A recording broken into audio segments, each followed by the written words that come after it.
ഇന്ന് രാവിലെ കണ്ടൊരു ന്യൂസ് ആട്ടോ. സ്വകാര്യ പെട്രോൾ പമ്പുകളിലെ ശുചിമുറികൾ പൊതുജനങ്ങൾക്കുള്ളതല്ല എന്ന് കേരള ഹൈക്കോടതി ഉത്തരവ്. ഓക്കെ, ശുചിമുറി പമ്പുകളിലുള്ള ഉപഭോക്താക്കൾക്ക് മാത്രം ഇടക്കാല ഉത്തരവിലൂടെ ഹൈക്കോടതി വ്യക്തമാക്കി. അപ്പോൾ ഞാൻ ഒരു കാര്യം ചോദിക്കട്ടെ, ഈ പൊതുജനങ്ങൾ ഇപ്പം പുറത്തോട്ട് ഒരാൾ ഇറങ്ങുമ്പോൾ ലോങ് യാത്ര പോവാണ്, ഇപ്പം കൂടുതൽ ആൾക്കാരും ശുചിമുറി ആശ്രയിക്കുന്നതെന്ന് വെച്ചാൽ പെട്രോൾ പമ്പുകളിലാണ്. കുറച്ചെങ്കിലും വൃത്തി ഉള്ളതെന്ന് പറഞ്ഞാൽ പെട്രോൾ പമ്പുകളിലാണ്.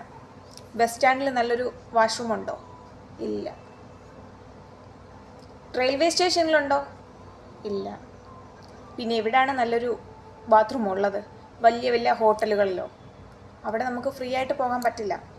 അത്യാവശ്യം നല്ലൊരു എമൗണ്ട് ആവും. ഈ സാധാരണക്കാരന് അല്ലെങ്കിൽ ഒരു കൂലിപ്പണിക്കാരന് അന്നന്ന് കൊണ്ടുവരുന്നത് കൊണ്ട് ജീവിക്കുന്ന കുറച്ച് പാവപ്പിടിച്ച ആൾക്കാരുണ്ട്. അവരപ്പോൾ ഈ ഒരു യാത്ര പോകുന്ന സമയത്ത് ഒന്ന് വാഷ്റൂമിൽ പോകണമെന്ന് തോന്നിയാൽ അവരെവിടെ സാധിക്കും? പൊതുസ്ഥലത്തോ?